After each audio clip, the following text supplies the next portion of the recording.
Hello बच्चों। कहानी के पहले भाग में हम लोग ये सुने कि केकड़े ने मुसाफिर को 7 लाल दिया और देते देते यह कहते गया कि रास्ते में कहीं रुकना नहीं है, क्योंकि ये ठगों का और लुटेरों का रास्ता है। तो आइए जानते हैं कि क्या मुसाफिर को ठग मिले या नहीं। मुसाफिर को दोस्त के बिछुड़ने का तो गम था, लेकिन केकड़े के उपहार से वह इतना खुश था कि उसका पैर 7वें आसमान में। इसी खुशी में वह रास्ता भूल गया और जंगल के रास्ते से जाने लगा। वह रास्ता बहुत ही कठिन था। कुछ ही दूर जाने के बाद मुसाफिर को जंगल में 7 ठग मिले और वो 7 भाई थे। ठग बड़े अंतर्यामी थे। उन लोगों ने अंतर ध्यान से देखा तो आपस में धीरे धीरे एक दूसरे के कान में कहा कि यह तो 7 लाल लिया है। उन लोगों ने मुसाफिर को बुलाया और लगे पूछने, कहाँ जा रहे हो? मुसाफिर ने कहा, मैं अपने घर वापस जा रहा हूं। ठगों ने कहा, ठीक है, रास्ते में हम लोगों का घर पड़ेगा, उसमें हमारी बहन लाल मुनि होगी। उससे कहना, आपके भाई भूखे हैं, भोजन बना हो तो पहुंचा दो। मुसाफिर ने कहा, ठीक है भाई, मैं तो बता दूंगा। लेकिन ठग भी बहुत चालाक थे। उन लोगों ने सोचा यह भाग जाएगा। एक ने कहा, यह लो सरसों और रास्ते में गिराते हुए जाइए, तभी हम लोग जानेंगे कि आप हमारे बहन के पास गए हैं। मुसाफिर मजबूर था। वह ठगों के जाल में पूरी तरह फंसा जा रहा। उनकी हर बात मानता गया। धीरे धीरे अपने कदम को बढ़ाते हुए उस मकान के पास पहुंचा जहां ठगों की बहन लाल मुनि थी। मुसाफिर लाल मुनि से कहा, आपके भाई भोजन के लिए बोले हैं, यदि भोजन तैयार हो तो लेकर जाइए।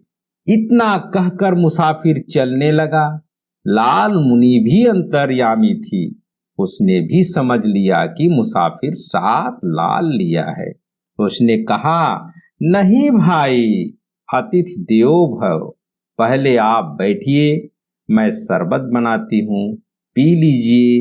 मुसाफिर ने कहा, नहीं नहीं। लेकिन लाल मुनि ने कहा, यदि आप शरबत नहीं पिएंगे तो हमारे भाई हमको मार डालेंगे। इतना कहकर लाल मुनि तुरंत शरबत बनाकर ले आई। शरबत पीने से पहले मुसाफिर को अपने माँ की दूसरी बात याद आई। उसने शरबत का थोड़ा भाग पास में बैठे कुत्ते को दिया तो कुत्ता परलोक सिधार गया। मुसाफिर यह देखकर अवाक रह गया और वह सोचने लगा कि आज मेरी माँ की एक और बात सत्य हो गई। लाल मुनि पुनः जब बाहर आई तो वह समझ गई यह मुसाफिर बड़ा ही चालाक है। मुसाफिर ने कहा, अब हम चलते हैं। लेकिन लाल मुनि ने कहा, यदि आप भोजन नहीं करते हैं तो हमारे भाई हमको मार डालेंगे। मुसाफिर सोचने लगा, मैं कहाँ फंस गया। उसने कहा, ठीक है, बनाइए, मैं बैठा हूं। लेकिन लाल मुनि ने कहा, ये लीजिए थाली और डंडा, बजाते रहिए और मैं खाना बनाती हूँ। यदि थाली बजना बंद होगा तो मैं समझ जाऊंगी कि आप भाग गए। मुसाफिर के पास कोई बहाना नहीं था। वह थाली बजाने लगा। कुछ देर बाद मुसाफिर के पास एक चूहा आया।